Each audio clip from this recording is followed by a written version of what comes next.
Dance. Hello, everybody. My name is Desiree Denemy.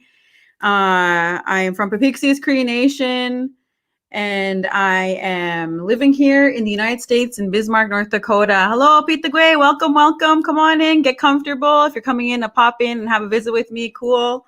So happy to be here again for my week 5, 5th week. And I wanted to talk to, I wanted to catch up with you guys, and I wanted to tell you a few things. First off is that I want to thank each and every one of you who stepped forth and had messaged with me and talked about a little bit about what we had discussed last week on my Discussions with Des podcast. I think that was week 4.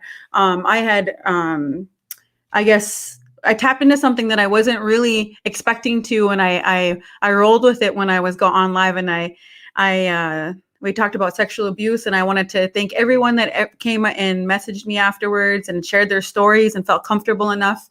And I think this is the exact discussions that we need to have. And again, this evening, we're going to be talking, we're going to visit tonight. And I wanted to talk about the verdict that they had at the Derek Chauvin case in Minneapolis. Hello, hi, hello, welcome. Hi, Haley. Hi, Donovan. And I wanted to talk, I do some housekeeping too as well about some of the things that I'm going to be doing and moving forward in endeavors that I stepping forth in. And I'm excited to be here, and I'm excited because, again, I wanted to say thank you so much to everybody who had reached out and had shared their stories with me and felt comfortable to share, and to, holding space for me, and me as well, doing that for those that have stepped forth in that. And I think that that's necessary, that we deal with the sexual abuse individually and collectively, because that's what we are talking about. That's what's needed within our Indigenous communities, and all communities, but specifically Indigenous. I wanted to also, as well, every week when I get a chance to talk, I tell a little bit about an Indigenous artist. This is Janessa Ray. Her name is Sassy. Well, her name is Janessa Burnstick, aka Sassy, and she has Janessa Ray Designs, and she's on TikTok, Instagram, and Facebook, and she's an amazing seamstress, beater. These are beautiful earrings. They actually have horsehair that come with it, but I thought, I'm not going to wear that today because it would cover up my shirt. And check this out. It says "Fed Up hashtag Black Lives Matter." And yesterday I got this at the protest. I was in Minneapolis yesterday, and let me know where you're watching from. Share. Go ahead and like and share. Let me know where you're viewing from. What you're doing this Tuesday. Hello. Hi. Hello, watching from Swan Lake. All right, Manitoba. Hey. Manitoba's in the house. So one of the things is that yesterday we were in the cities, and for those of you that don't know where the cities are, it's St. Paul, Minnesota, and Minneapolis, and they are cities side by side. They're called the Twin Cities. And again, my partner Opie is he's from the cities, from both St. Paul, and he grew up in the cities, and so I have a special connection with that place because of my partner and because of his family. I have family that live there. I have family that are there. That's where we go often. We visit there quite often, at least once a month or every other month, if not. And we really love the vibes there. I mean, me as a Canadian, I grew up in bumfuck Saskatchewan. I'm from small town,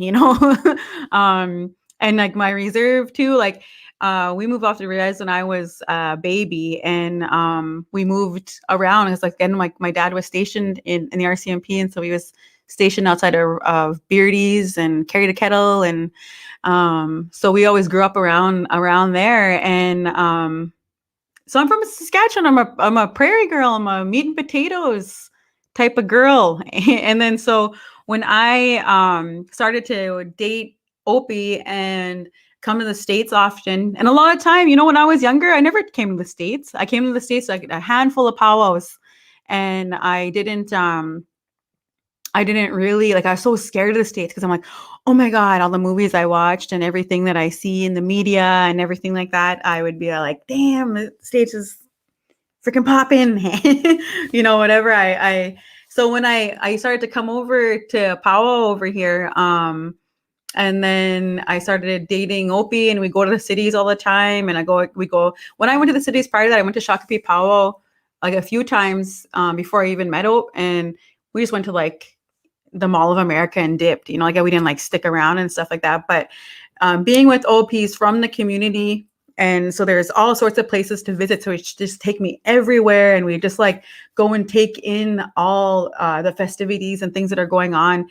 And again, Minneapolis and St. Paul, they're progressive, like that. There are people out there doing things. There are people out there organizing. There are people out there like really like progressive thinkers, really people that are passionate about positive change. And that's one of the things that I like grasped from there. I was just like, I love it here. I love the vibe. And again, so when and like, so our kids, like, like our kids, we'd go and we would like, we're familiar with that place. And so this is something that like when everything had happened with George Floyd last June, and everything that happened when he was like had the encounter with the police, the Minneapolis police, and then he was ultimately murdered on the street. And we all seen it, like everybody, the whole world seen it. Everybody like, and I know you're like thinking like, oh, what is the connection that you have? But I'm saying the connection is this, like, I have family that lives there. I've been in those streets. From those streets. Just kidding, no, I'm not from them. But I mean, I just be like, I'd be so I'm like, I know where that is. And I like, when you know where somewhere is and it's like something huge like that is happening, and you have these people that are coming together. And I know we had chances when we were over there that we went to these places and we went to these protests and things. And yesterday we had the opportunity. We were downtown Minneapolis yesterday for our nephew David Northbird Jr. is he's in the hospital right now, and so we were and it was his 18th birthday. Shout out to him. And so we had a mini powwow, like a pop-up powwow for him, and we showed up and we sang and we were with family and we had a good time. And then one of our sister there, Marissa, she was like, let's continue to go on over to the protest. And we were like, hell yeah, like, let's go. And so we went there and we were just going to go there and sing a few songs. But the energy there was like electrifying. Like I can't even explain. Like, I know it's like you see it on TV, see it on everything. And it's like, okay, but when you're there and there are hundreds and hundreds of people that are all there for the same cause, to be allies, like that, to make their presence known, to be large in numbers. This is how we're going to be able to get people to listen, is by peacefully protesting and organizing. And again, like I am by no means, like I am coming there to observe and coming there to support, coming there to bring my energy. And the only thing that we know is to sing. And so Opie and I, and as well as some other people had some hand drums, and we were singing, some songs and singing some healing side steps, and having some people, my daughter Ayana was sidestepping, and there was a woman there, a young woman in a jingle dress, and I don't know, the vibes are just like, it was just amazing. We didn't want to leave. We wanted to stay. Like, my heart was there, like I was just like, I want to stay. Like, and later on when we had left, we seen the march happen. And then, and today when they had the verdict, we didn't know what to expect. We didn't know. Like, I mean, I know everybody that was thinking that he might be, he might get off with not guilty. Shout out from Detroit. What's up? It is super powerful. It's super powerful, Robin. Like, it's like, and I know Robin, who too is Robin Cody is a Canadian girl there living in the big city. She knows what's up. She knows what's up when it comes to these things. Hi from the Paiute Reservation. Hello. And so we are when we are we were just there. And then so today we didn't know, we were watching it on TV, the verdict being read today, and tension was high. And you know what? This affects like my loved ones, my in-laws, my sister-in-law and her family and her kids, and my mother-in-law. I have my brother, all these people, all of our relatives, all of our kinship and Hunka relatives that live in the cities, all our family and friends, like that, like they all live there. And so this affects them, depending on, how the verdict was going to go. And I knew that there is like, be something that's going to happen if something goes down there. If he gets not guilty, I said, they're going to be so upset. And then so to have him to have every charge that he had was guilty, and to watch that like live, that's historic. Like, I mean, it's historic. Like, just to be sitting there and watching that. And so again, I was, when we were there yesterday, all of a sudden my mom messages me, and my mom's like in Canada, and she's watching TV. She's watching the TV on CNN, and she's like, oh, all of a sudden I was watching the military showing up, and then all of a sudden I see Desiree and Baby Hope. Just singing. She's like, what are you doing there? And it's so funny because Baby Hope, he's like, he was saying, or my son, Baby Hope, he's like, no justice, no peace, no justice, no peace. He just keeps saying that over and over again. And I think it's important as a mother, and is to bring our energy there. And I brought my children so that they can be there to hold space, to be allies, to be on the right side of history, to see this firsthand, what is going on. And I was able to do so. So of course I'm going to do that. And I wasn't, of course, I asked for protection over my family. And I think, as you know, you never know what can happen in this high energy places, and but I just think it's important that we are there in solidarity.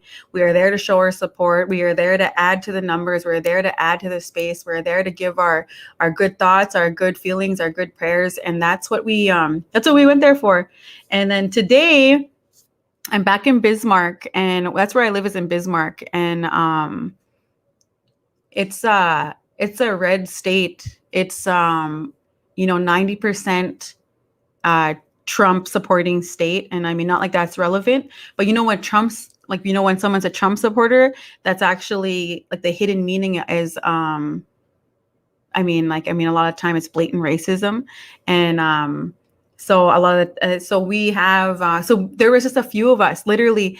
My friend Angel hits me up. She's like my neighbor, and she's like, yo, I'm so excited, let's go, let's gather, and then let's get together, let's sing some songs. I'm so happy that and I was just like, yeah, okay. And then, so I gathered up my family. We went to hey Jen, how's it going, from Nevada. And then so we went out there, and then we showed up, and it was just myself, Opie, Baby Ope, Ayana, Jason, and then Angel. And then so that's like 6 of us. And then we're like, woo, and we had a Black Lives Matter sign. And then all of a sudden our friend Heather and Brandon, Ironhawk, and their son River. So that was 9 of us. So we went for 9 of us, and we were just occupying the little space and just like cheering. And I was saying, like, you know what? Change starts with one person, man. Change starts with one person. We don't need I know we're powerful in numbers, but some people, and you should have seen what was so weird about it. It's just random. It's like, there was a lot of white people or non-Indigenous people that were watching. They're watching, they would drive by with their head down. Like, they would see the sign, and they'd see us on the side of the street with our sign, with our peaceful protest. And they would drive by with their head down. And then there's a few that gave us the finger. There's a few that revved up their big pickup trucks to try and be I don't even know what, Trumpy. I don't know what the word is, but like just trying to whatever, just show that they're there. And we were just, walking down and just occupying the space there. But I thought, this is a big deal. And I think that people can acknowledge, everybody knows, even people in Canada, even people all over the world are watching to see what would happen if it's all over the news, like that. And you can't, You can't escape it. And so the fact that there are people that we watched what happened, like, and I think that if you watch that video, that live video that went of George Floyd being murdered, it's like, it's traumatizing. Like, on a human level, it's traumatizing. It's like, and no matter what, like, I don't even care if you're white or black or, indigenous, like, we all watch somebody be murdered. Like, and all he had to do was lift his knee, and he didn't. And I was just thinking, like, even today when I was reading the verdict and I was seeing how he looked, like, even he looked surprised that he was found guilty. He thought he would get away with it. And I think that that's the mentality that a lot of, and I think it's like the whole system is broken. And so now that they're going to be having, and just last week, that was just last week or a week and a half ago, another murder in Brooklyn Center, which is like it's a part of Minneapolis. It's like a suburb, I guess, or not really a suburb, but it's like a part of Minneapolis. It's called Brooklyn Center, and again, another place that I know, and that's like, this is something that's just like continuously going to happen. But I think that this has a huge impact. That guilty verdict has a huge impact where there will be accountability, and it sends a message to racists and killer cops and things like that think they can get away with things. And I think that that's just so important. I just think it's just like, that's a huge win. It's a huge win for all of us. And, we have our own Indigenous issues, and we have a long withstanding history with the police and with the man. He's kidding. But, we have with colonization, we have our numbers for our missing and murdered Indigenous women and girls, and people are so high. The history that we have with police is not a very good one. Even there are different programs, and I'm not saying, my dad was an RCMP, or like, he was a policeman growing up, and I have much respect for people that are doing good by that, like that are there to literally protect and serve, that are there for the people, that are there for the right reasons. But you can see a lot of the time there's a lot of people do not know. And I want to talk about this because I've met some like seriously dud policemen. I know it sounds crazy, but ones that just don't look further. Like, they're there to de-escalate. They're there to like see if there's anything criminal going on, and I understand that. But there's obviously signs of things that are going on that are like a bigger picture, that like anybody with half a brain could understand that this is not okay. But in order for them to do that, they'd have to do like more paperwork or more like investigating. And this was the other reserve police that the RCMP that was from the neighboring town, and we had an issue with a young girl. And they wouldn't look further. They didn't even know what to say. Like, they didn't even know what the questions to ask. And I'm like, yo, this incident is serious. And I'm like, I don't even want to really go into the incident because it's not really my story to tell. And it's, again, confidentiality. That's when I worked with a organization, and it was something to do with a minor. And you read between the lines. Nah, just kidding. You figure out their own gossip in your head. Just kidding. But again, these things are happening like all over, where there's like incompetent policemen or people in these positions that are just like wild, and are like, or even people that get into policing just to like flex on people, or to we all know, we've all have our own story of when we met an asshole cop, and that they were not. And I'm not saying like fuck the police. Nah, just kidding. I mean, kind of am, but nah, it's jokes. But again, I have respect for people that are literally there to do their jobs and to de-escalate situations, and that are there to be helpful. And a lot of time, experiences like, they're there to cause more harm. They do a lot more harm than good, and that's a lot of Indigenous people's experiences. So I know people can relate to that, and they have their own feelings. I mean, how many times How many times have you experienced, like, even just getting pulled over and experienced attitude from or unnecessary? And if we don't know our rights per se, hey, just talking about things like I really fully know too, but like there are things that people are not allowed to do, and we just let them do it because we don't understand their systems properly. And I think that sometimes that, like, not sometimes, a lot of the time, like, we're targeted. Indigenous people are targeted, people of color are targeted, and so their fight is also our fight. And so Indigenous people, you know what, and like, I think that somebody yelled out the window today when we were walking, and they're like, all lives matter. And I was like, you know, um yeah, like, I think a big part of it is they don't have our trust.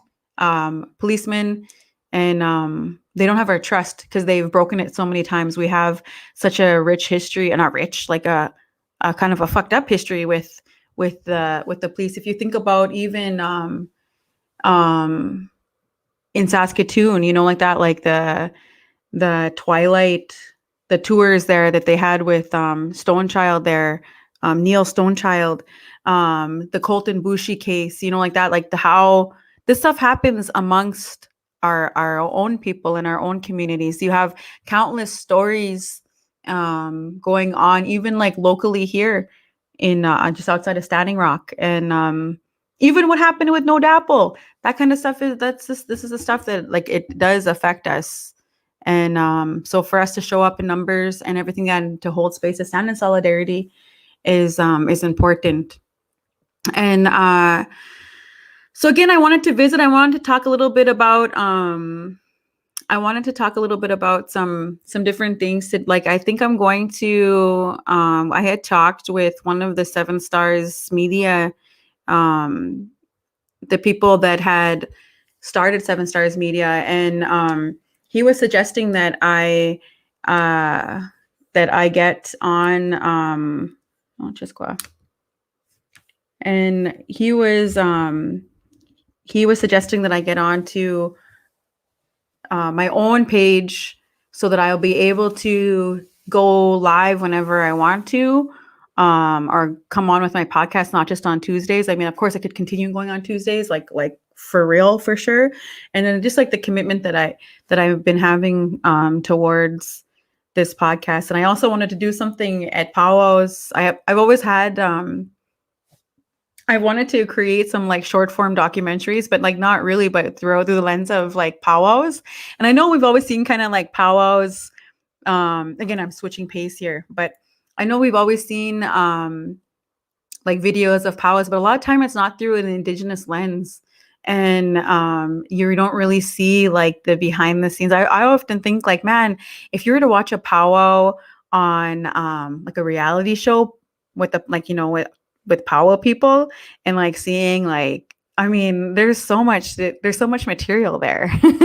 And I think that we're like sleeping on that if we, but I mean, I don't know about the whole reality show thing, but like short form documentary where you're like getting interviews. And I see some people on YouTube, what's his name? I seen you know, Sweet 14, or geez, I'm just butchering it, but he has his videos also. What is his name again? I can't remember. He's a quiller, and he lives in Montana. He has like his little videos, and there's other people that have like their little short terms, and you watch those, and they're like so fun to watch because you see people that you know, and they're like but one of the things that I wanted to do was to talk about like streeters and have people interviewed, and just you when they come off the dance floor, like, how was that for you? Or, you know, who did you like the songs that you got, you know? And um almost like we had talked before about having it like when I was in the Indian Communication Arts program in Saskatchewan. It's like the First Nations University of Canada, and it's in Regina. And I was in the Inca program there, and one of the things that we had talked about was doing a sports casting, sort of like at a powwow though, and like have like different things like that. I thought that was like so cool. And So let's do it. Right. And that's what I'm going to do. So that's what I want to do. I wanted to get like some just like a vlog and some microphone and be able to interview people. And then there's my homegirl there. Hey, what's up? Yeah, let's get it. Yeah, that's this Meet the Kellys there. I had met her again. I was this past weekend. I was in South Dakota and I went to a round dance at the South Dakota State University, and it was just the beginnings of a round dance. I mean, the beginnings. They want to have it an annual thing, but it was the first one, and again, there was not very many people there, but the vibes were good. The vibes were there, and that's what it is. It's like when you go into some place, and this is something that I practice, and it's something I tell my family, my children, when we're like on our way to an event or to a doing or to a powwow or to a round dance or to anywhere, and we're all ready and we're just driving there, I always remind them to be mindful of their energy, be mindful that we're entering in a community that's we're visiting, we're visitors, and to bring our good energy here, that we are responsible for ourselves here, and that we are going to um ask for like just to like have like to bring good energy to the space.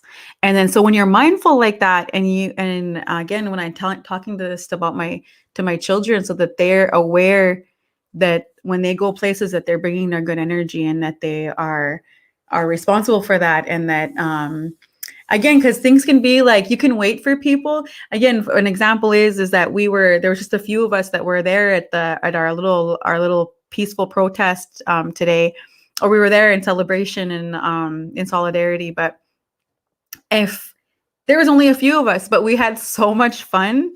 We had so much fun because all of us were like, just had a sign and we're just like, woo, and someone would honk and we're just like laughing and visiting. And like, we brought that energy, even though there was just a little amount of us. Like, we have to be mindful that we are bringing our good energy there, and that we are able to step forth in this way, and uh, just just bring your good energy. Like it's really that's all we can do. That's all we're responsible for is ourselves. And um hold on a second here. Let me just beep boop. The jokes. Um so we had a good time today, even though like we want to be in these places where there's lots of people and there's lots of stuff going on. But again, I think that's small, that we are responsible for just like bringing our energy, even if it's just us, and it's just a small group of people, and you can create change with that. And I think too, it starts up conversations. I know that there's some people that were driving past us, again, when I mentioned that they had their heads down, and I think that that says something like on a human level.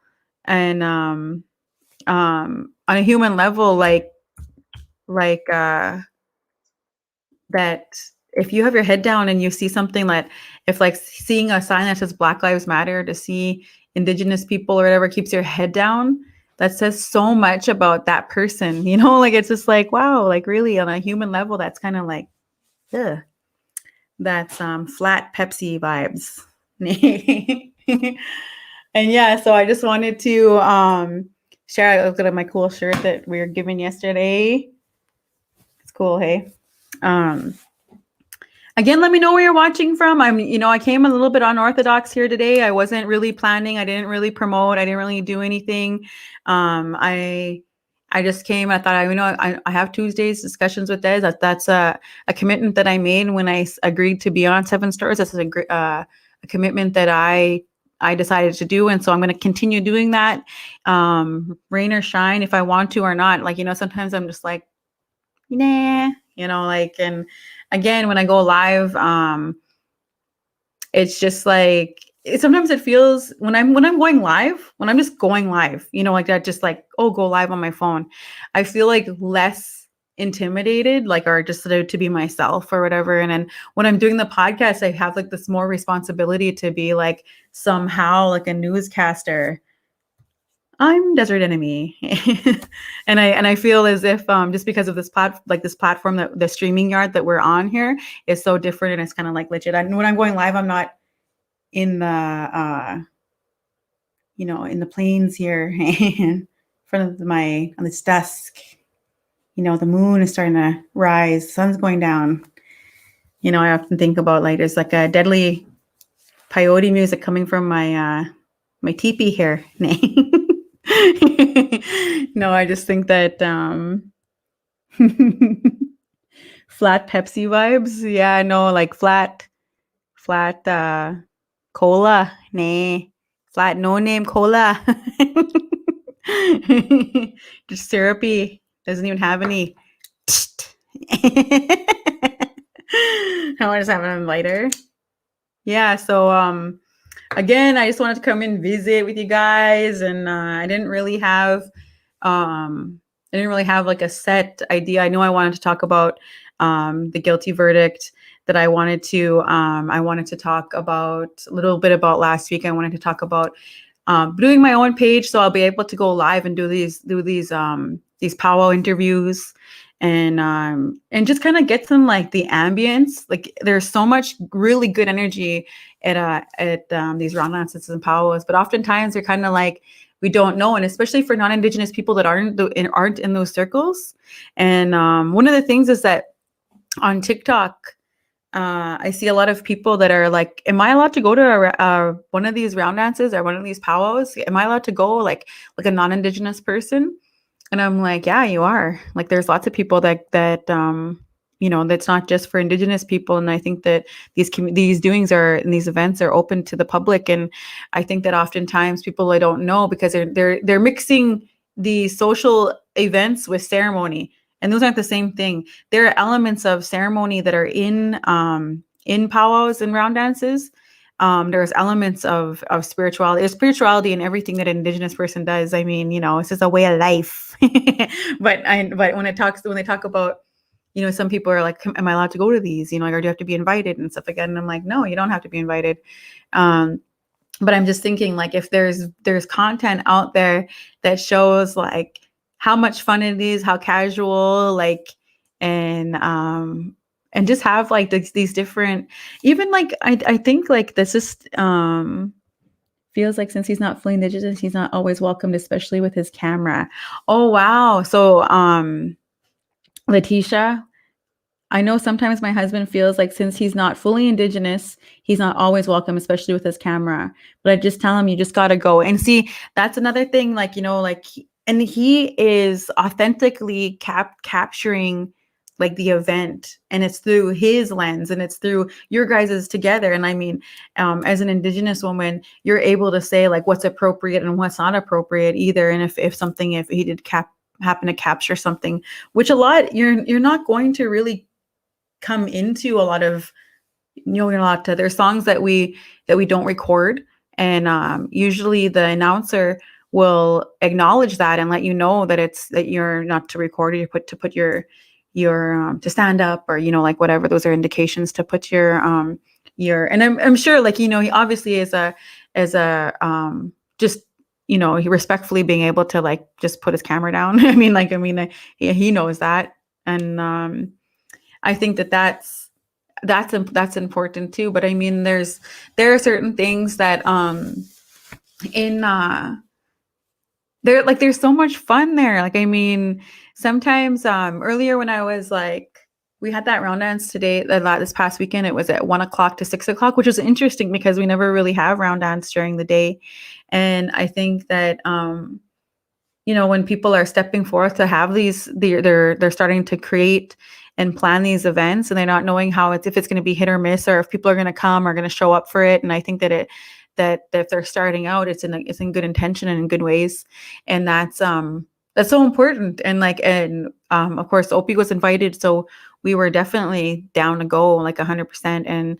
And we love singing, and so if there's something that's an event that's going on and we're able to sing there, we're there. Oh yeah, like let's go. This is something I shared in other news. I shared I read an article last night, and it was talking about I think it was with the New York Times. But hold on a second. I'm just gonna pull it up here. I'm just gonna zone out on you and go on my phone. Just kidding. Yeah, Yeah, the New York Times. There's a name for the blah you're feeling, and it's called languishing. And I know I've talked about this before in my podcast, but I wanted to talk about it again because languishing, I'm languishing. Nee. A big part of like me just being like blah, like I usually really like to cook. I usually really like to get inspired by things. And this podcast is actually something that I look forward to doing. And even if like, views or not, or engagement or not, I'm going to do it. I'm here. I'm going to stand in it. I have things to say. I want to share with people. I want to visit with people. I want to connect with people because when I'm not doing that, I'm languishing at home.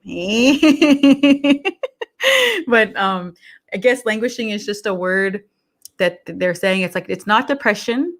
It's just that blah feeling. And I think that it talks about in that article about how mentally that after when the pandemic hit, we had this uncertainty of this fight or flight, and we didn't know what was going to happen. We didn't know what to expect.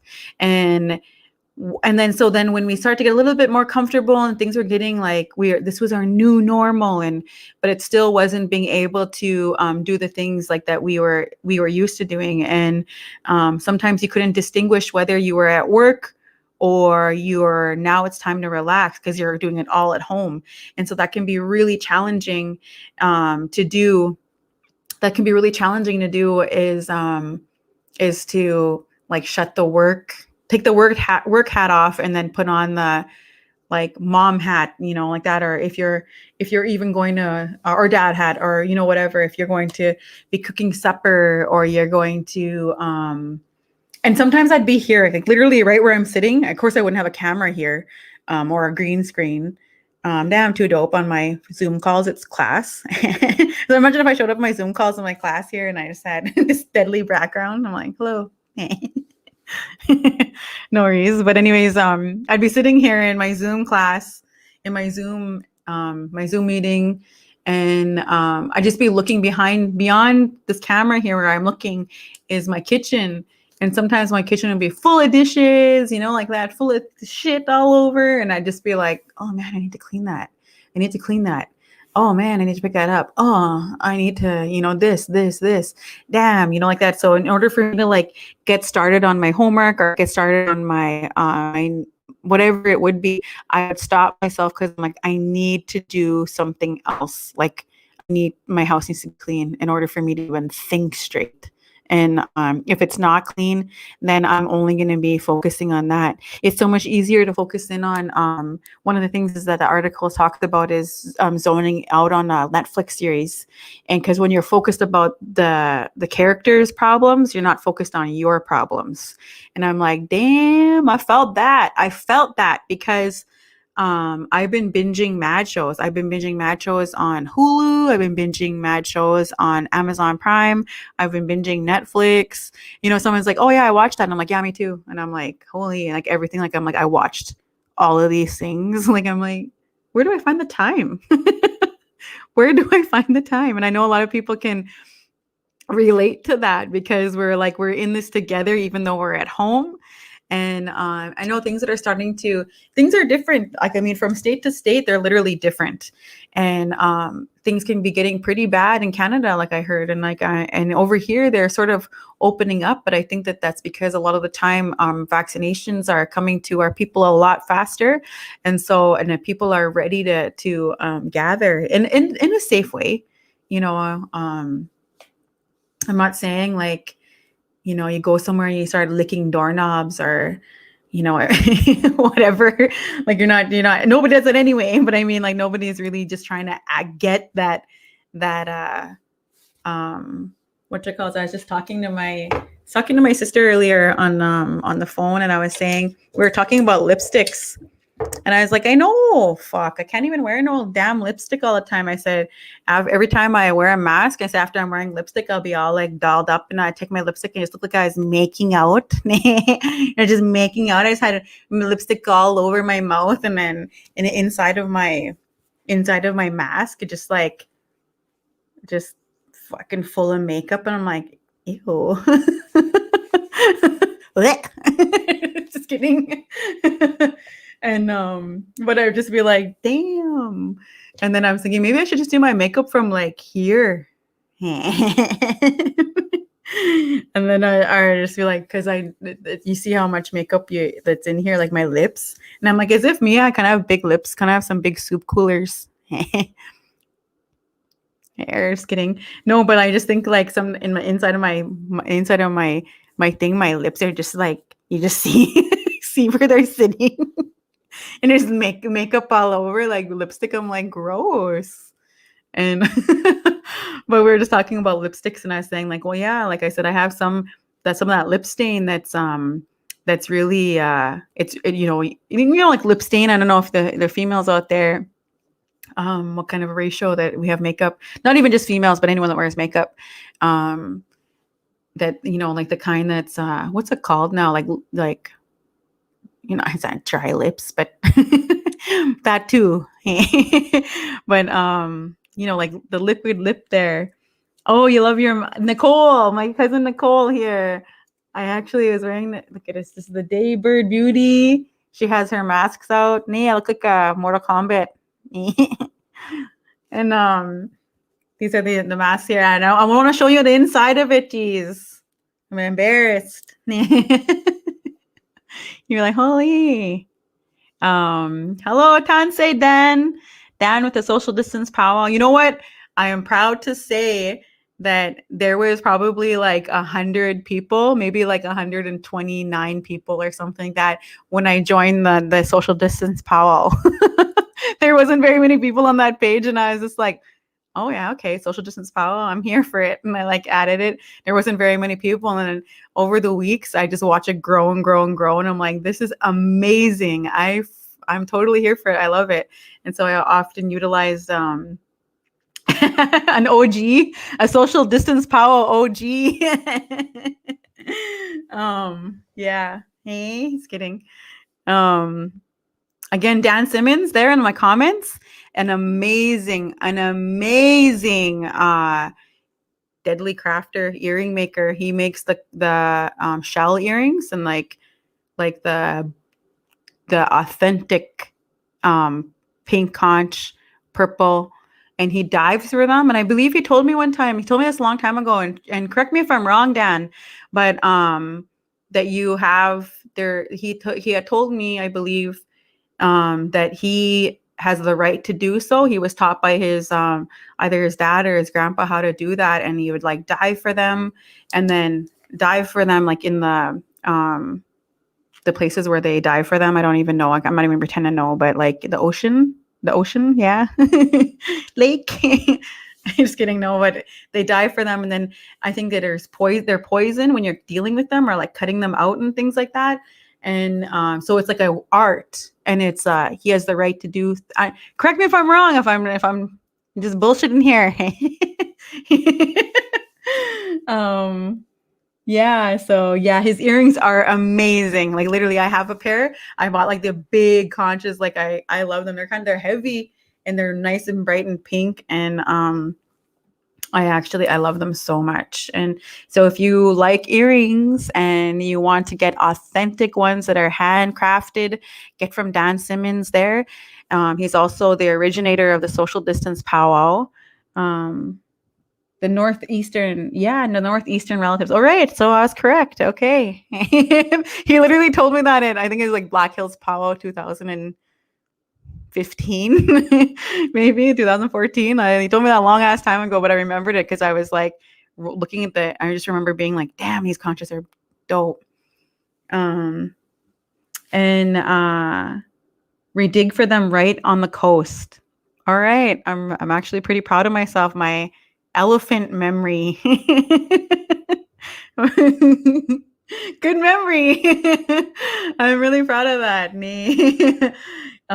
Jackie, you guys coming up this way this weekend? If so, pack up baby O. We're gonna turn him into a little Red Lake Sav. To Savvy Man. To Savvy Man.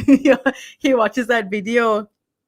What is that? Kavon Kingbird, and that video that they put in, that one where they're acting like it's like a skit, and he goes like, kick him out, man, he's too savvy, man. Baby Hope always says that, too savvy, man. He's already a sav, he'll fit right in. Yeah, we're gonna come to Red Lake, by the way. We are coming to Red Lake this weekend. There's a powwow there. and Powell, you say? We're like, yeah, we're coming. Yeah. So yeah, yeah, thanks. I'm just chilling, man. I'm visiting with y'all. I didn't really have much. I wanted to talk about a few topics and stuff like that, but not necessarily where I was like, if you have questions or you have, comments and things like that, now's the time, because I'm not committed to a certain I'm not here I'm not really focused. Just kidding. Wanting to visit with you guys. I wanted to connect with you guys. I again, I'm back at it. I'm back in school. When's the next time you'll be in South Dakota? May 22nd. May 22nd at in Flandreau. Flandreau.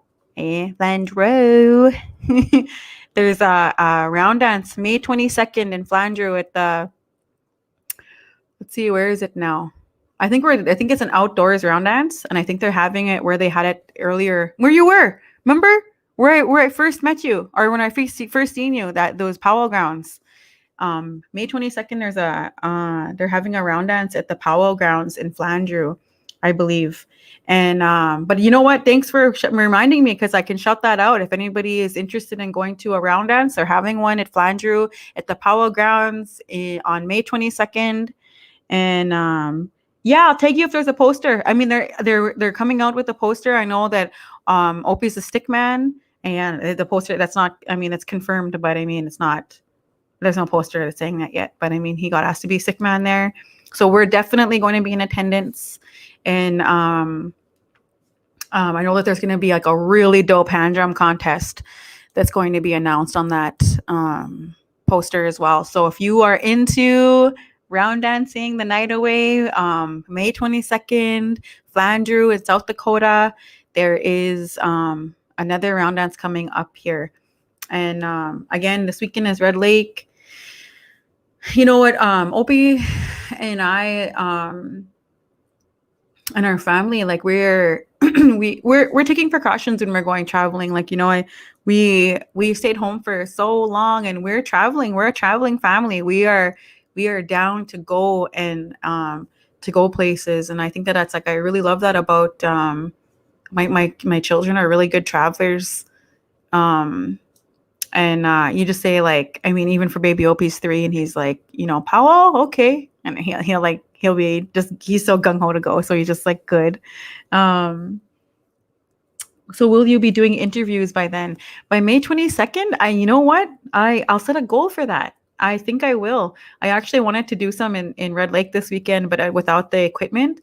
And so I was going to ask the man with the plan behind Seven Stars Media, who provided me with all my gear here. Like, I mean, I didn't do this podcast on my own, and I have a really nice mic. Hello. I have a really top of the line amazing mic, a webcam that's like higher definition than my webcam on the laptop that I have on my MacBook. And a green screen, social media light, things like that. And so I was going to be nervy and just be like, yo, like that.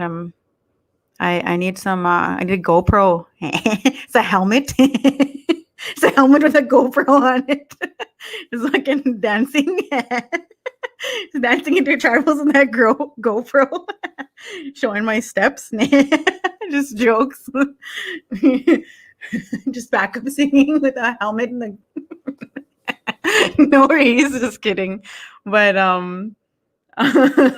but I was just gonna say, like, I wanted to get some higher definition, so for better quality a video recorder, like a camera, and then being able to have like better quality audio, and then be able to ask questions and do what we call in the biz it's called streeters.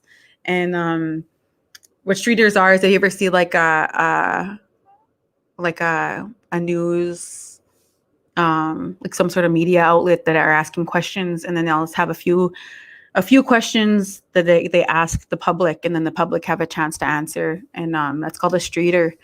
And so I so they have that's what I want to do, but like with like indigenize it and be able to ask questions and get to big old helmet. Yeah. Excuse me. When I think about a GoPro, that's what I think about, just a helmet with a you're just doing active things and just me running around the powwow. Just my head with a camera. No worries. but but I was just thinking like that those are things that are exciting. Found this really good directional lapel mic, works almost as good as our boom mic. Oh shit, that's dope. See, again, like I it's, I'm gonna be like a like just on my time, like that. Like sometimes when you're at a powwow and you're just sitting there, and you can usually find me sitting behind the drum, and there's people like sitting amongst us, like like that. There's our family and and our families that are singing with the drum, but there are also people that are just kind of set up in that area, like that, dancers, visitors, whatever. And so like, and eventually throughout the weekend, they kind of like set up that same place, like that, especially the people that are around there. And so like you kind of get to know people just by like being in the vicinity and being around people. And so, and I'm thinking like, and sometimes we're just having fun, or like you're joking, or something's going on. And even how Indian people, we all laugh, we all joke, we all tease, like. And a lot of the time it's just like, it's just amazing. Like, and you know what, when I think about even like summertime, and you think when you're just sitting out there, sometimes I like to have spits and, like a lemonade, or, whatever, you're sitting there watching the powwow and listening to the announcer talk and watching the dancing and watching the amazing singing. And if you're going drum to drum to listen to the drums, or if you too are participating in singing, as a singer. My sister Tanya actually recently asked me, she works at the treatment center here, and she had asked if I would come in and teach cultural teachings once a week. And I was like, are you kidding me? Yes. And I'm like, nah, cultural teachings. And I would just be like, me? Just little, but I was like, whatever I know, I'll share. And I'm not, like I did go, I do go to ceremonies and things like that, and I'm not really telling like, oh, just tell the secrets of the universe. Nah, it's kidding. But when it comes to sharing what I know, like just as a helper, and even the teachings that I've been taught, and some of them are just like fundamental of being, living in a good way, or stepping forth in a good way. And even those reminders are so important. But one of the things is that will you teach the women to back up sing, or how to back up sing? And this is not the first time that I've been asked to do that. And and I was like, yeah, like I know that this young lady that was at the round dance this weekend, she was like, she said that, oh, I like singing beside you because you just carry it, and I can figure it out, like figure out my own voice, like standing beside you. And I was just like, thank you for coming to, like, because there wasn't very many women singers there, or like, backup singers there. And so it was just, I love singing. So I'm going to sing regardless. I am going to step forth and sing because I love singing.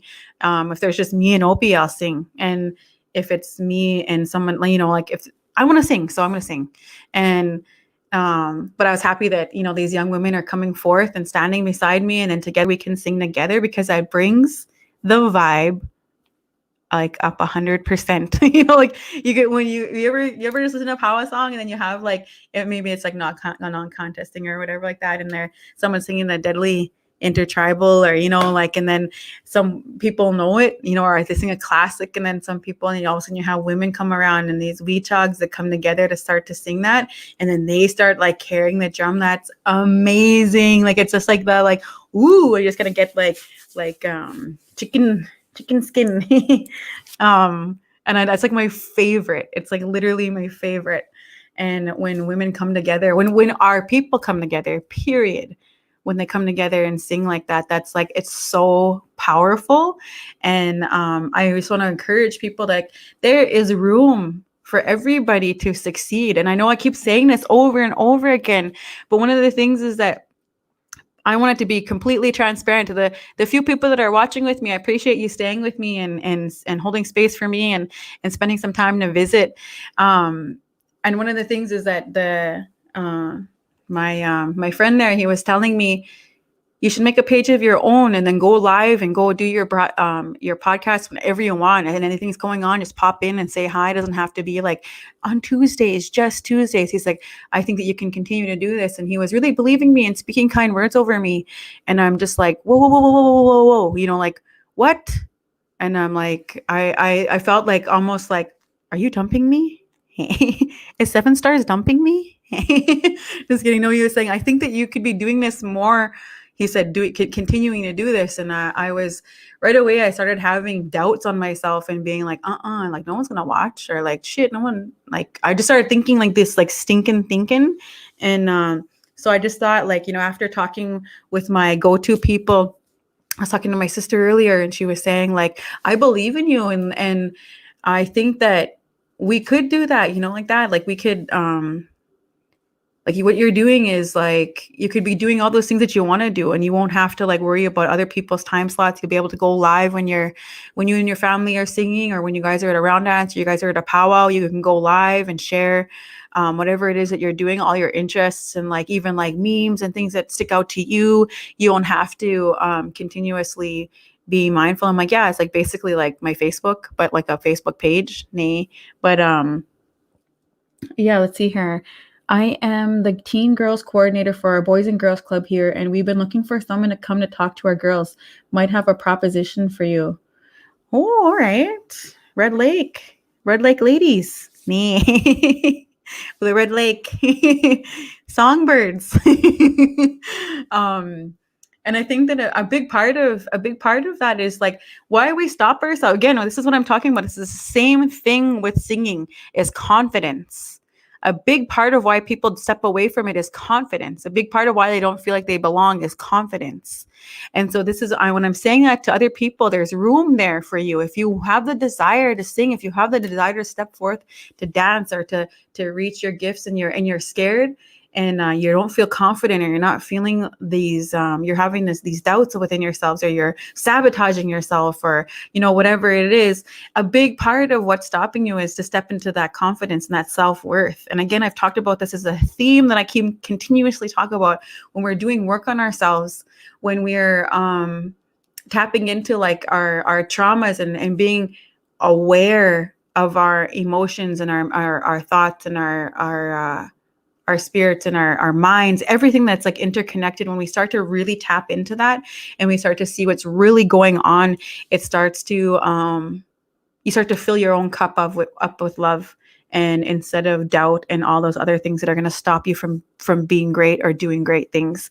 And I think that a big part of that for me was like, like Indigenous people, we've been through so much intergenerationally, even continuously now, and we have so much work to do. We have so much, and I know this because me too.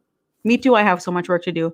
I am not by far perfect. There's no such thing as perfect. We're continuously learning, continuously growing, and I really feel as if sometimes, because of lateral violence, because of jealousy, because of hatred, and because of these things that we've been taught, these negative things that we've adopted and have been believing about ourselves, even in our families, and the abuse, mentally, emotionally, spiritually, physically, sexually, all of these different things that were brought to our Indigenous people to break us down and things like that. They've entered our bodies like poison, and they've poisoned our people like long enough. There are people that are literally trying so hard to break these cycles and to do better and to be better, and a lot of the time we have our own people that are holding us back and not supporting. And that's the truth. We have people that view things through a jealous mind. They have think about like negativity, and like that's all that they know. And so it's challenging to like challenge that, or to or to do any work on self and change if you don't really know how, or you haven't seen that done. And so it takes, again, one person. When I talk about one person creating change, and if that person is you out there, if you're the person out there that has the ability to create change within your family, for yourself, and then for your family, for your children, or your children to come if you're not a parent yet, I invite you to do that, because that's where all the good stuff is. I mean, like, if you have a choice to pick anger or joy, what are you going to pick? Like that. I know for me, I want to pick joy, but a lot of time, as a secondary emotion, like anger, I'll be like acting rank. I'll be acting rank around here. but, but I just think that we have such a responsibility. And I know that as I get older, I just think that that's more that becomes more in focus for me, because I've believed things about myself for years that didn't get me really anywhere. And let's be real, man. Like, I mean, I'm my own worst enemy. I'm the one that plants these seeds and lets them grow.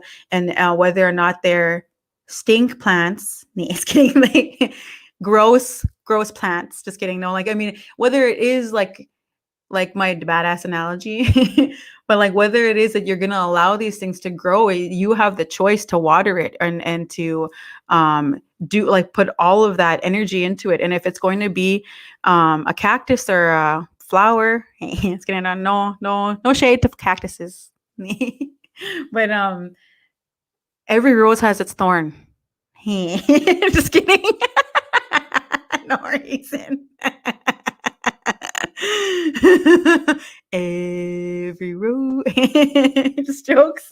But so what I'm saying is that it's important that we, again, fill our own selves with love and support. And you know what, if no one's going to support you, you support you. If you're going to, I think it's like so easy to and again, through colonization, through the things that we've adopted and learned throughout toxicity and like negative traits and things like that. One of the things is lateral violence and jealousy. And I don't even know if it's jealousy. Well, you know what? Somebody had told me that one time I had an incident with this person, and they said, "Oh, they're jealous of you." And I said, "What in the fuck would they be jealous of me for?" And I'm like, my house is ghetto as fuck. My hubcaps are falling off my wheels. Just kidding. No, they're not. But I'm driving a res bomb. Oh, funny story. When I was a kid, we had like a legitimate, it's called like a Ventura, and it was from the 70s. It's kind of a muscle car. It was actually kind of sexy if it were to be had put work into it, but instead it was brown and rusty, and it didn't have any brakes. And the brakes were like really like pumping on them. I remember. I remember it was just we used to literally call it the res bomb, and it didn't have any heat in it. It didn't have a CD player or anything like that. It was just wheels. It was like a Flintstone. My sister just put her feet in the ground and pushed. Just kidding, no. But for real, it was like a real wicked bad res bomb, and that was our family car. And I'm not even joking. I wish I was joking. I remember being in like 10th grade, and my sister would be driving me to school. Thank you so much to my sister, who would be worried about my walking and it being so cold. And she would drive me, and I'd literally get dropped off, not even kidding, 3 blocks away, and it was just like backfiring, and it's just like boom, boom, boom, boom, boom, like no muffler. Joking. I'm not even exaggerating. I'm like, it was so bad. This one time this was before cell phones too, but like, I mean, I knew, like, I was just like, oh my God, oh shit, when you're like 15 years old and you're getting like this big mad res bomb, and you go to like a primarily all white school. And yeah, but you know what? That vehicle, man, we had so much good times in there.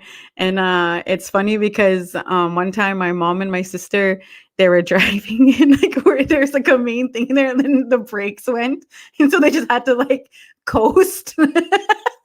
Coast. Oh, and the windshield. If it was raining, it didn't. The windshields didn't work, and so then um, my mom would pull over when the brakes were still working. My mom would pull over and then get out and then grab snow off the ground and just like throw a snowball at the window. And then come and get like a jacket or something and wipe it down and then like continue going and then have to do that again. Good times, good times. But anyways, back to why someone would be jealous. Why would you be jealous?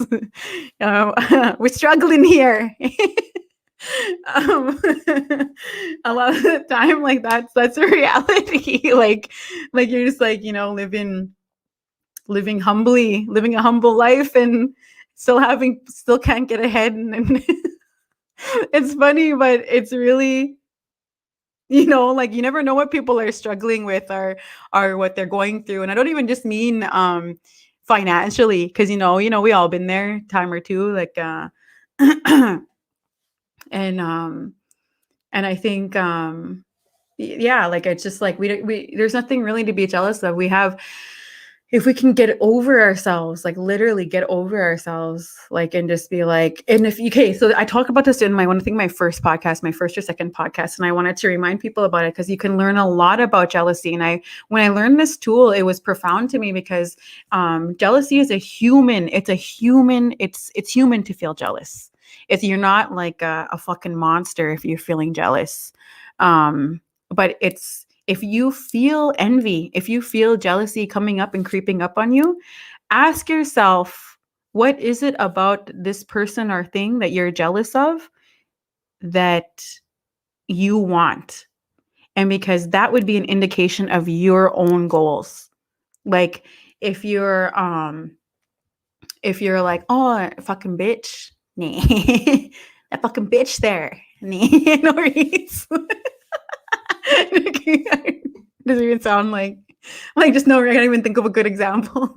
But whatever you're mad about, like honestly, if you could trade the day with somebody that you thought was like living their best life, on chances are a lot of time that they're going through the same struggles that you're going through. And if not, like again, they might be languishing. My go-to word. Learned about that in the New York Times yesterday. now I'm just throwing it around, languishing. I'm just languishing. Oh man. Oh yeah, Jackie, have a good night. I'll be in contact with you. All right, call me. Call me, girl.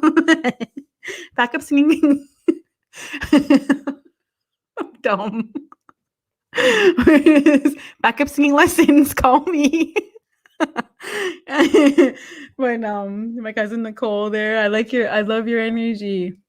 Good laughs. Yeah, you know what? This is the thing is that one of the things that I want to do a shameless plug. Again, I wanted to make my own Facebook page where I'll be able to go live on here. It's like kind of like the same setup that I have here going on. Hey, all of a sudden I'm just serious, just talking business. But I just think that it's these things are it's important to lift each other up. And I think it's nothing. It costs nothing. Like literally, like it, like for me to like support, if I see somebody doing something good and I know that it's challenging to put yourself out there, because we have all these things that we stop ourselves from doing. And so in order for us to be proud about something or to like step forth that we're doing something, it's like it's challenging to do that, and especially to not know if you're going to be received well or not. And I think that if you do things with good intention and a good heart, and you step forth in those ways, and you have all the reasoning for it that makes that feels good to you and feels right to you, and you step forth and do it, and then it will people will take notice. And I think that again, we're all learning together. We're all learning how to be better people. I think that everybody has their own goals of wanting to heal and wanting to be a better parent or a better partner or just a better person for self. And I know that for me, that's how I feel. I want to continuously get better at and I'm my own worst enemy, but I'm also my own my only competition. Like I compete with nobody but myself. And I think that that mentality is like, oh, I'm trying to like, one up or trying to get to this type of person or status. It's like, my gift is my gift and your gift is your gift. And I think that once you understand that you have that gift within you, and you start to focus on that instead of what other people's gifts are, like, oh, oh, I don't know what the hell's it called. My kids were doing the light skin. Like I'm so old, honey. I'm just like I'm one of those people that I'm like, what are you doing? And my my son last night, it was so funny because I know it's might not maybe someone will relate to this, maybe someone won't. But there's a thing on TikTok and it's called like the what the hell is it called? And it's like light skin look or something. And me, I'm butchering it now, but my son was like, Mom, I got a rash on my I got I got a rash on my arm. And we're in the vehicle. And I said, What? And I turned around and I was like, What? Let me see. And then Ayana started laughing. I said, What are you laughing at? Quit laughing at your brother. And then and then he's like, Yeah, I got a rash on here. And then he put his arm out, and then he went like this, like, where can you even see my hand? And he went like this, and he went like the light skin look or whatever. I don't even, and it's a thing on TikTok that the kids are doing. Just kidding, not cheap. But we were laughing at um oh wow, Hallery David, actually sharing your goals with people. That's something that we need to start doing too. See, even like the thing is like people want to keep exclusive or not tell people what their goals are because they're like, keep it private. You never know who's like, gonna like whatever. The thing is that what's meant for you is meant for you. And yeah, there are people that kind of like poach ideas and stuff like that, or even like I seen somebody talking about people copying designs and beadwork and everything like that. And that shit's real out there. But you know what also is that taking that inspiration that people are inspired by you and keeping it. I seen a guy posting about like how there's no such thing as copying because we're all it's all inspiration and it's all we're at one time, like nothing is really original. These are all just different things that we are um, artistically expressing ourselves, and it'll always be different somehow. And I love that because I was just like, right? Like, yeah, like we need to be able to like support one another. And I know that's easier said than done because like, let's say somebody is doing the same thing that I'm doing. They're not doing it from my perspective or what I have to offer. And I'm not doing it the same as this person is doing it and they have to offer. We are two different people with two different gifts and two different purposes and two different realities and things that we can share. And I think that that's important that we're able to identify that within ourselves and say that there's room for everybody to succeed. There's literally, it's not just like 1, 2, 3 exclusive little group. It's for everybody. And when people are genuinely stepping forth and with a good heart and in a good way and like wanting to do these things for the right reasons, you can tell. You can pick up on that energetically. I mean, I know that as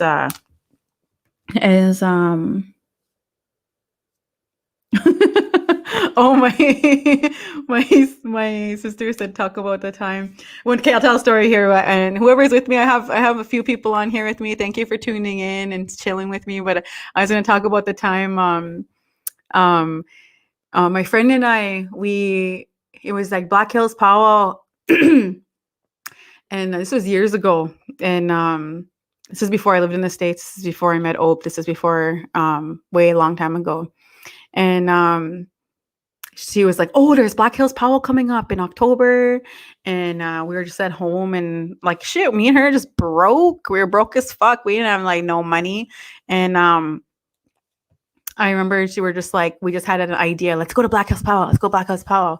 And then so we asked my mom if she would front us the money to have an Indian taco sale and to buy like, a great big fucking monster size of Robin Hood and a bunch of hamburger and like, all the seasonings for Indian tacos, and then like a whole shitload of cases of pop.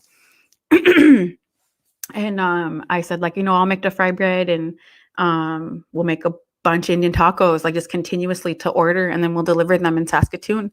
And then so my mom's just like, yeah, okay. So she fronted me, and it was $81 to buy all the this is in Canada, by the way. It might be cheaper where you live, but we went to get all the ingredients to make a whole shitload of Indian tacos. And then I didn't have a Facebook back then. Hey, I never used to be on Facebook. I only got a Facebook in 2016, which is, kind of late in the game.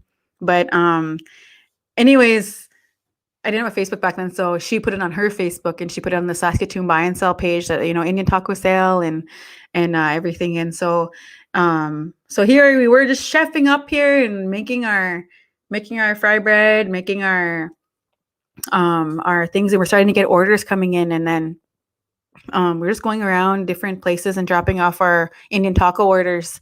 And here we ended up making about $470, I think. And then I had to pay back my mom the $81 because she fronted the money for us to buy the ingredients for our Indian taco sale. So I paid my mom $81 fair and square. And I was like, "Say, good trade." And then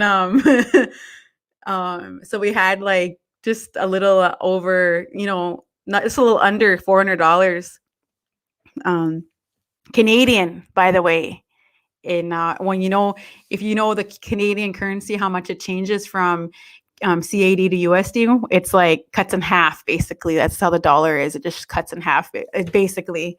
And so we had a little over, just like $200. And then me and her just had a will and a way, and we're like, shit, that isn't even enough to get a hotel room. And but the Dakota language conference was going on in Rapid City that same week, and her auntie was down there for that. And then she was like, "Oh, well, we'll just stay in the car. We'll just stay in the car, and then we'll just go shower." And or we can, I don't want to say this, but like, what do we call it? I don't even know if you guys call it, but we call it a hooker bath. You just use your imagination. Just kidding. But we just call it like, whatever. We're just like, we'll figure it out. We'll figure it out. Going around the power, just dolled up, but stink. Just kidding. No, but so anyways, we hit the road to Rapid City from Saskatoon, and it's about a 15-hour drive. And I had a Snapchat back then. There's probably 4 viewers I had. Not even lots of people on my Snapchat or nothing. There are just like a few. But we pulled over. Shit, we were just tired of driving all night. And I had a big foam mattress, and back then I had a 4-door 2008 Pontiac G6. And so I had that mattress, that big foam. I had that, like, I had our luggage, or like our bags underneath the seats, and then I had that foam mattress folded in half in the back seat, and then I had like a shitload of blankets, and then I had one of those like big fluffy duvets, like, like the like white, like thick ones that are like with the goose downs, and then I had like big white pillows. And so we pulled over to a hotel, and we like logged into their Wi-Fi, because when you cross to the Canadian border, we didn't have data, and we don't have a data plan. So you don't have to get Wi-Fi warriors. You just have to go to Wi-Fi and check check whatever. And then, so we were parked in that parking lot. And then, we're just making videos there, and we were laying in the backseat of my car on that foam. And we're like, there's me, and then my sister Trisha, she's just like we're like laying right beside in the back seat, real tight. We're just laying there, and we're like making videos, and we're like, yeah, we're just posted up, and I had that white duvet, and there was white pillows, like kind of like we're just like, I had like, yeah, we're just in the hotel, we're just posted up for the night, we're we're acting like as if we were like like in a hotel and like we're just like luxuriously living. Meanwhile, we're just in the backseat of my G6 and we were just laughing about that. People were like, "Oh shit, you got a hotel room?" And whatever. Like, yeah, we're just like in South Dakota and trying to act all dope. Meanwhile, we only had $200 to our name, American, and we were only paying for gas. And that whole weekend we like to go into the Powell at Rapid City is like $19 American. And so that's like $19 for her, $19 for me. That's like $40 right there. And all of a sudden we're down to $100 and some dollars. We weren't there to like try and make money or compete or anything. We're just there to go check the Powell out. And then so we go there and we only ate once a day. We have no money. We're just like me and her, just like we're balling on a budget, man.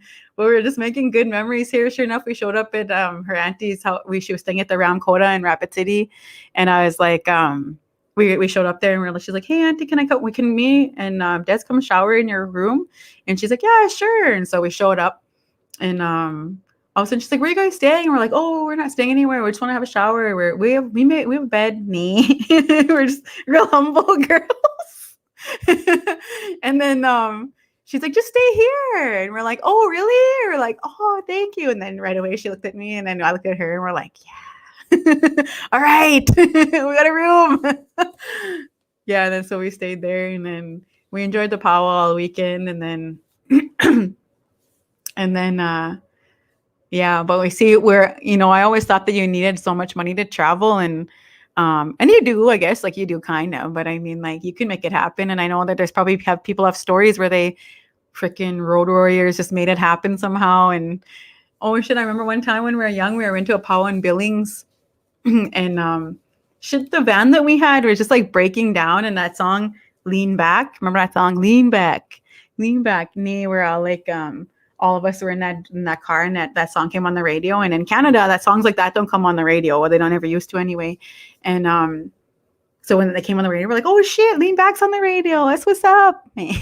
No one had no serious radio back then. It was just the radio on the FM and AM. And then so we're listening and also Lean Back came on the radio and all of us were all like, "Lean back. Lean back," and we're all just like jamming. We're like pulling into Billings. We're getting there for the Powwow. We're all hype and just like, "Yeah, finally we're here." Frick, our car just like we're all just like lean back, and all of a sudden just dies, just dies on the highway. We're just like, "Oh," I just leaned back so much that we just powered it down, the vehicle down. Shit, we're laughing about that though, because all these crazy little things that have happened. And I remember that time. I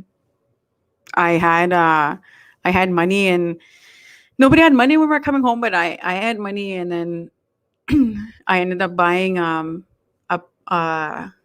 bag of bread, a package of bologna, and then I just took a bunch of condiments from the gas station, and then like big gulps, like our big drinks from the gas station, and then shit, we were set and filled up with gas, and then we were just gonna coast home. But I mean, I'm sure everybody has like those funny stories when they were like traveling and just trying to make it happen, and like, geez, going around places like that. But it just builds character. Nah. I thought you're gonna say the seat broke when you were leaning back. Just lean back, just break some chair. No, the whole car just broke. All of a sudden, we're just like, it just powered off. Like, we had gas in there. It was just the battery or something. I don't even know. It just all of a sudden, like, and then our little radio shut off. We're like, damn, just feeling it too much, just leaning back. I remember I wasn't old enough to go to the bar back then. I don't condone. But I wasn't old enough. You had to be 21, and I must have been about 17 back then. And I tried to go in. Her name is actually Vanessa. At the time it was Heavy Runner, but I think she has different last name now. But and then she was like, "Just use my ID and get in there." And I was just like, "Okay." And then so I went to tried to like flash him the ID, and then he was like, "What's your name?" And I'm like, "Vanessa." He's like, "Last name?" And I'm like, "Heavy Runner." And then and then he was like, spell that for me. And then I'm like, VANESSA.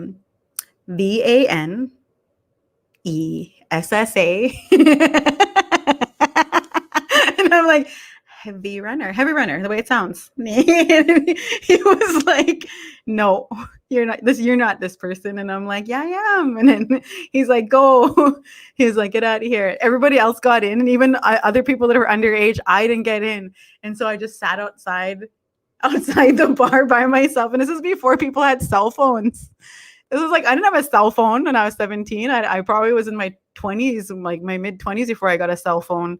But I just sitting outside and didn't even have the keys to turn the ignition on of our badass van. I don't even know if I would chance it. Might just die on me. Just kidding. But I was just sitting there and looking out the window, and it's kind of like raining a little bit, and just watching the raindrops race. And I was like, go number 1. just sitting there like for hours by myself outside the bar, like underage, lame. But that's a true story that happened outside of Billings. And yeah, I was really trying to go there and like get my dance on and stuff. And got seed out. It's got the gate. They said, no way. The next day I was telling Vanessa, I'm like, I'm so sorry. They took your ID. They knew it wasn't me. They have it at that bar. And then she was just like, oh yeah, no big deal. I'll go get it. And I'm like, for real? I'm like, okay. All right. Back in business. Just kidding. But yeah, that was true story in Billings. I think that's probably 2000 and what year you say Lean Back came out? 2002? 2003 maybe? 2004. Anyways, we were leaning back that weekend.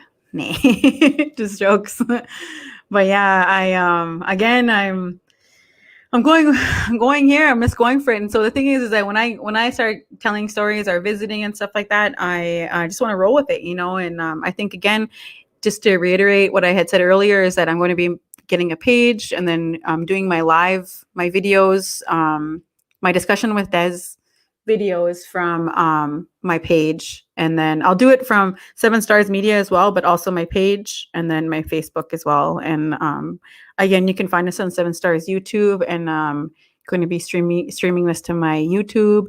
And then I don't know if you can do it to your Instagram. That'd be pretty cool if you could, though. Maybe we'll find out, just figure that out somehow. But again, I wanted to thank each and every one of you guys for tuning in and spending some time with me. It's truly a pleasure for me to come in and visit with you guys on here on Discussions with Des. I know sometimes I can just ramble and be off topic and everything like that, but that's just who I am. And I'm glad for you guys for popping in and saying hi and sticking with me. And I want to remind you guys to take care of yourself, take care of yourself. You're responsible for your own feelings, your own emotions. And you know what? Sometimes it's taking a hard look at yourself, like really taking a hard look. Again, when I want to leave you too with when I'm thinking about those people when they seen us with those signs today outside of in Bismarck here, and they kept put their head down and they didn't want to look. And I really hope that they dig deep inside of them and wonder what's with me and why I couldn't even look or couldn't even acknowledge. I was too ashamed. And whether or not it doesn't have to be like that extreme of an example, but sometimes we don't look at ourselves to hold accountability and take a look at how we respond to things. And again, I wanted to remind going story here now, an hour later, I'll be just kidding. But I was saying that one of the things that's challenging for me is to apologize and to say that I'm sorry.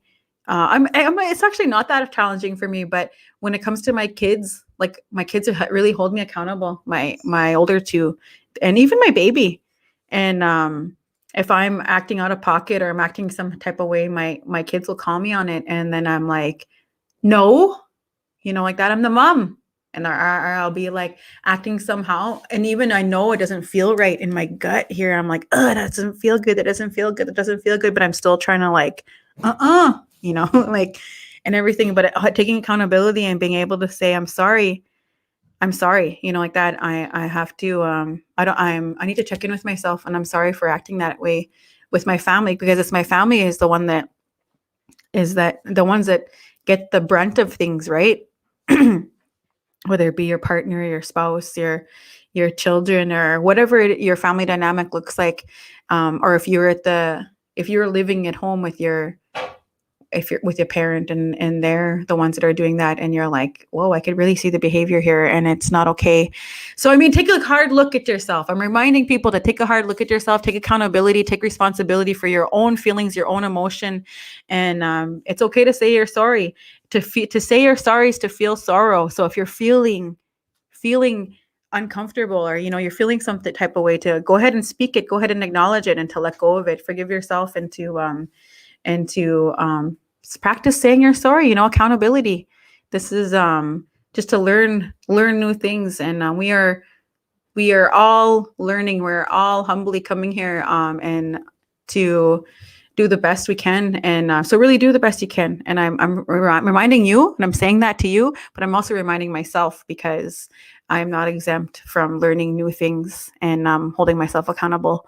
So again, 5 minutes later, okay, I could have just said that. It would have been suffice. I would be like Billy Madison when that guy is like, and we are now all dumber for having listened to it. A simple no would have been fine. Just kidding, no. But all right. I want to leave you guys with that, and I will see you sometime soon. I'm going to be launching my Facebook page, so if you are watching this, whether it be now or later, look out for my page, and if I invite you to it, please accept. I'm out here, man. Okay, have a great evening, guys, and have a great week ahead. Yeah, thanks so much, everybody. We'll see you soon.